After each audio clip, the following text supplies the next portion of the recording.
Good morning, and thanks for joining me today. Over the last several years, we've all felt the painful pinch of the inflation crisis with rising interest rates and the high cost of utilities, housing, fuel for our cars, and groceries for our dinner tables. Every step along the way, our government has taken decisive action to protect Albertans from economic insecurity and to secure their jobs, their health, their prosperity, and their future. Earlier this week, we tabled the Alberta Taxpayer Protection Amendment Act to protect Albertans and Alberta businesses from tax increases. And today, I will table legislation to protect the pensions and benefits of Albertans that they've earned under the Canada Pension Plan, so they can rest assured that their future and their retirement is secure no matter what. In September, we released the independent LifeWorks, formerly Morneau-Chappelle report on an Alberta pension plan that kick-started a fierce debate in our province and across the country. The conversation has been loud and passionate as Albertans, critics, experts, and political leaders have voiced their thoughts and concerns about the potential of a provincial pension plan for Alberta. Many people have questions about the details and have really dug deep into what an Alberta pension plan could mean for them. And that's exactly what we want. Starting an Alberta pension plan would be a major move for the province and everyone who lives and works here. Albertans deserve the chance to consider every option on the table. They also deserve to know that their provincial government will do everything it can to protect their rights, their futures, and the ability to benefit from Alberta's economic prosperity and the richness we bring to the Confederation. That's why I'm pleased to table the Alberta Pension Protection Act today to provide reassurance to Albertans that this is their pension and their choice.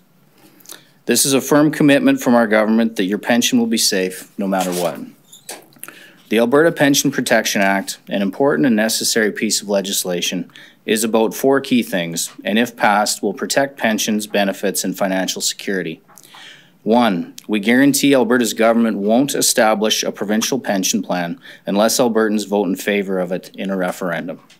From the very beginning of this journey, we have always said it will be up to Albertans to decide if an Alberta pension plan is right for them. We're providing them the information they need so they can participate in the conversation and share their thoughts and concerns with Jim Dinning and the rest of the Alberta Pension Plan Engagement Panel. The panel will then provide a what they heard report back to government to determine if a referendum should be the next step. No referendum decision has been made, but we are locking in our promise to Albertans that they will decide whether or not we launch an Alberta pension plan. Second, we guarantee that an Alberta pension plan will provide the same or better benefits than the Canada Pension Plan. The Canada Pension Plan Act states that for a province to withdraw from the CPP, they must show that a provincial pension plan would offer equivalent level of benefits. We're going even further, guaranteeing that an APP would provide Albertans the same or even better benefits. With careful allocation of the $5 billion in expected savings the first year of a provincial pension plan, we could boost pensions and improve other pension benefits of an APP. Third, it guarantees that Albertans would pay the same or lower contribution rates than what they currently pay into the CPP. We're asking Albertans how they would want those savings used, to reduce their payments, to improve pensions and benefits, or a combination of both. But if Albertans decide to move forward with an Alberta pension plan, we promise they won't pay more and would likely pay less to earn the same or better benefits they need in retirement. And finally, a fourth guarantee. The Alberta Pension Protection Act would legislate that any assets transferred from the CPP to start an APP would only be used to set up and operate a provincial pension plan. Albertans have worked hard to build up their pensions. Those earnings and those benefits belong to them. With this legislation, they can rest assured that their pensions would be kept safe even if they would be transferred to an Alberta pension plan. The entire asset transfer from the CPP would be dedicated solely to create a strong provincial pension plan. It could not be used for pet projects, but would be invested wisely to grow the plan and to keep it sustainable and secure for generations to come, free from political interference. We are pleased to introduce the Alberta Pension Protection Act now as we continue to have a conversation with Albertans. As Albertans are talking and debating about an Alberta pension plan and what our next steps should be, it's important they know our government will always protect their rights and their future. My job is to advocate for Alberta and Albertans and to provide clear and accurate information about the provincial economy, the risks we are facing, and the opportunities we see. This legislation is intended to alleviate concerns raised about the risks moving forward. If Albertans are in favor of an Alberta pension plan, we guarantee the pensions and benefits earned under the CPP would be protected and could even be improved under a provincial pension plan. Albertans won't pay more and could keep more money in their pockets. And let me reiterate once again, the final decision to move forward with an Alberta pension plan will be made by Albertans. The Alberta Pension Protection Act provides that choice, protects their pensions and retirement security, and protects their future. Thank you. I'll now turn it over to Savannah for questions. Thanks, everyone. Just one more time for those on the phone, this information and any information provided by the minister is embargoed until the legislation is tabled this afternoon. I'll start with those here in person. Just a reminder, it's one question, one follow-up. Please state your name and outlet for the record. Lisa, I saw your hand up first. Go ahead. Thanks. Hi, Minister. So a lot of the things, as you outlined, like a lot of the things that are going to be in this legislation are already in the CPP Act. Things guaranteeing comparability between a provincial plan and a federal plan. So a lot of this is redundant.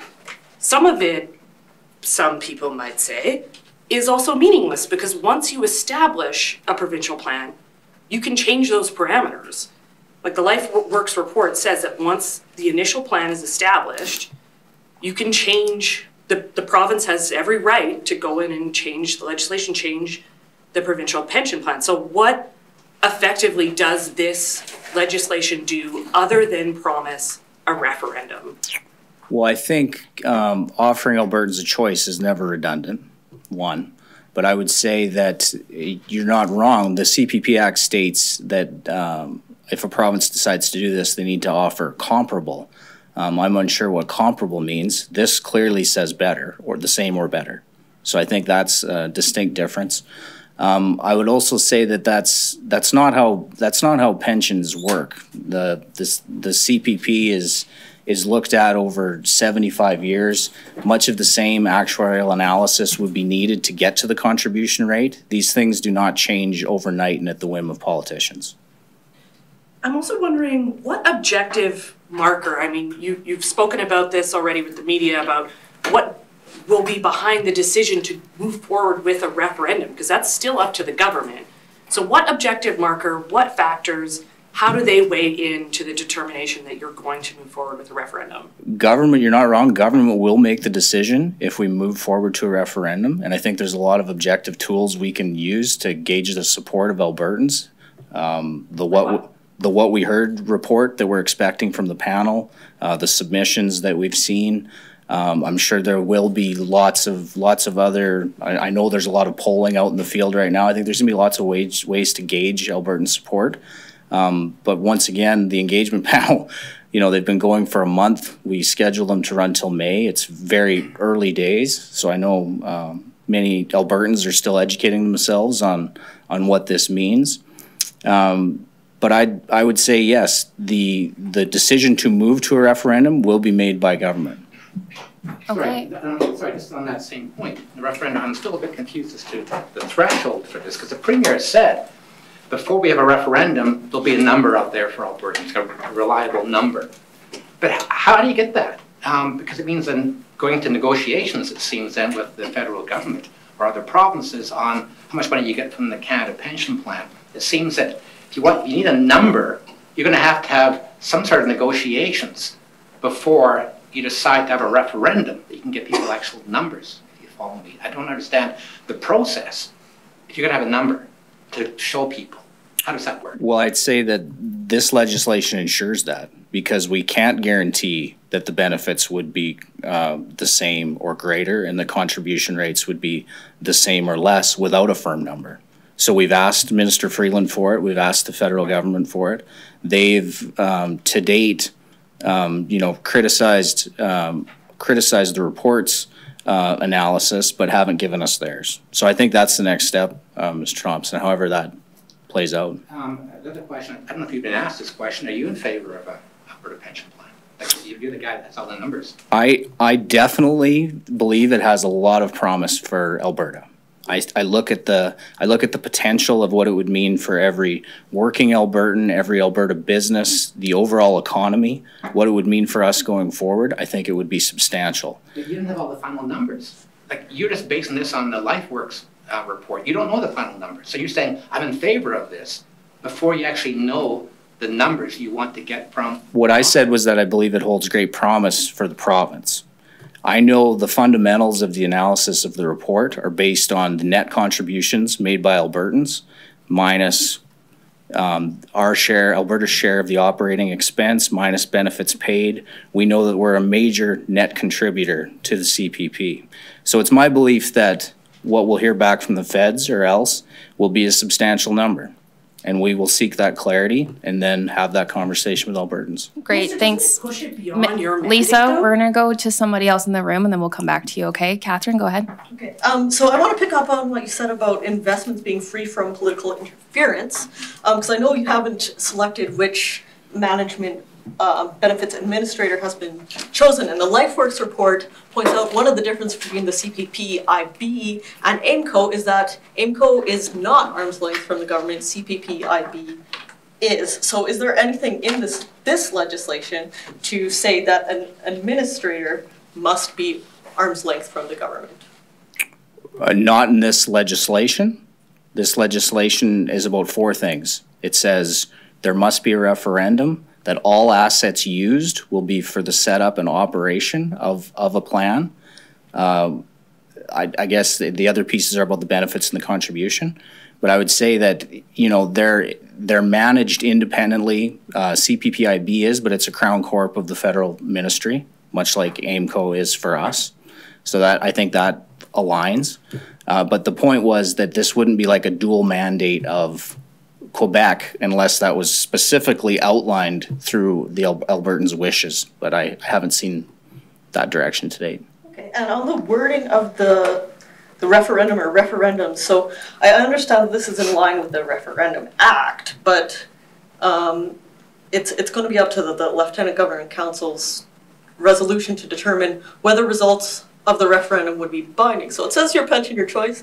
It's is the intent that this would be a binding referendum? And you mentioned there's multiple questions, like do you want higher benefits, higher or lower contributions? So can you talk a little bit about what your intent is, whether a referendum would be binding? My intent today is to provide assurance to Albertans that a referendum would be required. You're right, this references back to the Referendum Act, but any specific decisions about the referendum would be far too early to presuppose any of that. Whether it was our government or a future government, that would have to be made at that time. Thanks, Minister. We're now going to go to the phones. Operator, can you put through the first caller? Jonathan Bradley, Western Standard. Hello, Minister Horner. Thank you for taking my question. My first question is, you said that the Albertans must vote in favor of the Alberta pension plan during a referendum before enacting it. What would that referendum look like? Like I just said in the previous question, far too early to tell. This just is permissive in the sense that it requires one, and it references back to the Referendum Act. But those would all be questions for a later date, as they always are. Okay. Okay. And my second question is, the Alberta Federation of Labour set up a campaign to combat the Alberta pension plan and has accused you and the Alberta government of spreading misinformation. What do you think about that? I would just say it's always been my intent to have a conversation about the facts with Albertans. The report has always been the best information we've had, and we've had it validated by multiple firms, legal and actuarial. Canadian Institute of Actuaries is digging into the report right now with the authors. We welcome all of that analysis, but like I said, the conversation is live, and we're always trying to give the best information to Albertans. Great, thanks, Jonathan. We'll go back to the room. Shaylin, go ahead. So, Minister, we're waiting to hear the hard number. We're waiting to hear what Albertans think about all of this. I'm just wondering if you could be very clear why this is a priority for your government right now, and we're waiting for all these unknowns. Well, I think this legislation that we're bringing forward today is a priority just to provide that assurance to Albertans. Pensions are serious. Pensions are emotional. No one wants to let anyone believe otherwise. This potentially could take a very long time or a shorter time. But we want to make sure that this is in place so Albertans know that, whether it's our government or a government of the future, that this is in place and that they can know that there will be a process that will lead them to a positive Alberta pension plan if that is the path. Do you believe that this discussion is creating less assurance for some Albertans because, they're looking for those certainties that the government doesn't yet have with numbers and the risks behind it? Well, I certainly hope not. I hope that they see that we're actively seeking those. The Premier's been clear that she won't move forward without clarity. That's one thing she says she's heard loud and clear, is that clarity will be essential, and I can't imagine how we could ask this question without it. So I think that's the goal. Go ahead. Hi, Julie Wong, CBC News. Tomorrow there will be a virtual meeting of the finance ministers along with the federal finance minister. What is your strategy going into it, and what is your expectation? Are you expecting to leave with a specific number, or are you expecting to be able to lobby the other finance ministers? So part one, what's your strategy? Part two, my question is, what's your expectation? Well, it'll be interesting to see. It's a great question. We've been sent the agenda of the meeting. We weren't given much input into it, but my understanding is that they're going to allow commentary from east to west. So I imagine we'll get to do some listening at the start and hear the perspective of the other provinces. I know Premier Higgs from New Brunswick, he's been clear that he wants to demand that carbon tax to be added to the agenda as well. So I'm not entirely sure where the meeting will go. There's so many things going on in this space. But it's my hope. I want to make clear that we want to hear everyone out, and also make clear to Minister Freeland that the only piece of clarity that she and the federal government have provided to this point is that Alberta has the right to withdraw. And so we want to make it very clear back to them. We would like to understand your number then and what the process is that you arrived at it. We think that's fair, and I think we want to make that clear to the other provinces as well, and then we'll hear everyone out. I'm just trying to get a better understanding, because it still isn't clear to me what the threshold would be to hold a referendum. You're talking about how there be comments received from the What We Heard report, submissions, polling, but all that seems very qualitative to me. I don't see like a quantitative threshold. And as you were mentioning earlier, there's still a lack of clarity over the number. So I'm trying to understand, if all these things are so unknown, if they're undetermined, aren't you putting the cart before the horse? Like, what's the point of even bringing this legislation forward? And I know that you say that you won't have a promise to Albertans to lock something like this in, but again, it just seems like this move is very premature. Well, there's active voices out there. I don't want to get into the politics of this, making claims that we're attempting to steal people's pensions, things as inflammatory as that. So I think it's important that this legislation is there to provide that assurance to Albertans that under our government or a future government that considers this, that those assurances are in place, because that's certainly not the case. If the federal government does not provide that number you've been looking for, where is it going to come from? Well, it's their legislation. It has to come from them. I know the premier's mused about the courts if they refuse to give us a number, but that's beyond my pay grade and my mandate. I'm asking them for a number, my federal minister, and expect they'll give us one. I don't know how they couldn't after they've made it clear that this is our right to withdraw. Do you worry at all that pursuing the Alberta pension plan could exacerbate divisions within Canada, further pitting Alberta against all of the other provinces? Many Albertans have family members in other provinces, of course, and care about their loved ones' pensions potentially being affected by this. I always sincerely worry about divisions within this country, maybe more so than the Prime Minister at this point, but I think it's part of the active conversation that we're having around offering regional differences around the carbon tax, the clean electricity regs that are ongoing. I think all of these things potentially will be part of the meeting tomorrow. I've said to national media that if the Prime Minister is worried about affordability measures, the numbers in the LifeWorks report show that this would mean that if Alberta withdrew at that number, it would mean that CPP contributions would have to rise by $175 a year. The household carbon tax is $710 a year. There's ways the Prime Minister can seek affordability and fairness that are at his disposal. Okay, we have time for one more question. Go ahead. Yeah, I just wonder, because at this point, like, nobody knows what, like, the real numbers are. So with that bill, is it kind of like a wait and assess situation? Well, I would hope that because of where we're at in this conversation, that the feds would be expeditious in answering us. But I can't really speculate. I think we've been very firm in our ask. I think after they made it clear that this was our right, I think that's their responsibility. There's always been a withdrawal process and formula within the Act since 1966. Was amended in 1997 when the plan changed. So I would expect, if they're following good governance of this country, they would answer us. And my follow-up is, once you get the numbers from the federal, my guess is going to be to court. And like, if the court, you don't like the numbers, will you still hold a referendum?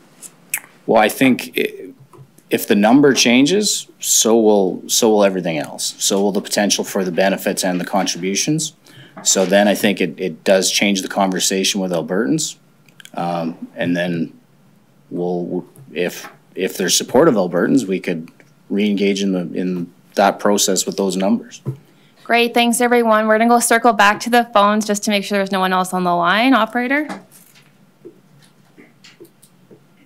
There are no questions on the line at this time. Okay, I invite everyone to follow up with me afterwards with their questions, and we're gonna end the press conference today. Thanks so much. Let's do one more. Go ahead. Okay, Lisa. Thank you, Minister. Yeah. Okay, Julie's talking about putting the cart before the horse, but the Premier has said we are not going to move forward with this until we have firm numbers. We're talking about a 3-year warning you have to give the feds if you decide to pull out. That's 3 years. It could take years to go through a court process and a negotiation process to get those firm numbers. So isn't this pushing it beyond your mandate? Like, isn't the horse dead at this point? No, I don't think at all. This won't expire. This will provide assurances ongoing that if anyone, a future government, wanted to do this, benefits have to be better, not comparable, the same or better. Contribution rates have to be the same or less, and that the referendum's required. I think it'll provide that assurance ongoing. The feds have made clear that Alberta and other provinces have the right to consider this, so I think this is an assurance that will remain. Is anything going to happen before 2027? I mean, 2027, 2028? I mean, are we talking about a decades-long process that we're getting mired in? Well, I can only answer what I can answer. Like the question that was asked about how fast the feds will get back to us, I can't speculate. I'm going to continue to try. But I would say a different way of answering your question would be, if this is a long process, why are the feds having an FPT on this specifically when there's all this uproar about every other piece of regional unfairness across the country that's unfolding right in front of our eyes daily? Ontario wants a special meeting on this. That's great. I'm happy to. We get it in a week. Maybe the question should be, if this is obviously a process, are we talking about the right thing tomorrow? I'm wondering, is your understanding then a final number in terms of how much you get from the CPP comes from the federal government, or are the provinces also involved in negotiating how much you get? From my understanding of the CPP Act, the provinces aren't involved at all. Because it seems that you change the actual CPP, you need the other provinces to agree to that two-thirds formula. No. That doesn't apply. Not under the withdrawal section. So strictly, in your mind, it's an Alberta. Alberta Minister decides how much money you get. It's an Alberta question to choose to withdraw, right, and then we require the firm number on the withdrawal. Great, thanks everyone. Catherine? Yes. One more, and then I'm ending it. Is it possible? Didn't panel comes back, overwhelming no, we don't want this at all? Is it possible that we don't even move ahead with getting those federal numbers and going to court and going through that? Could you just know by spring? Well, I guess anything's possible, but I would say I guess I would say now that they've made clear that Alberta has the right, or any province, to withdraw, I think it's imperative for them to answer the question. This is their legislation that's always been in the CPP Act, but it might change Alberta's actions if it comes back and there's no support. We're not moving ahead without support of Albertans. Okay, great. Thanks, everyone. I appreciate the time. Have a great day. Thank you. Thank you. Thank you all.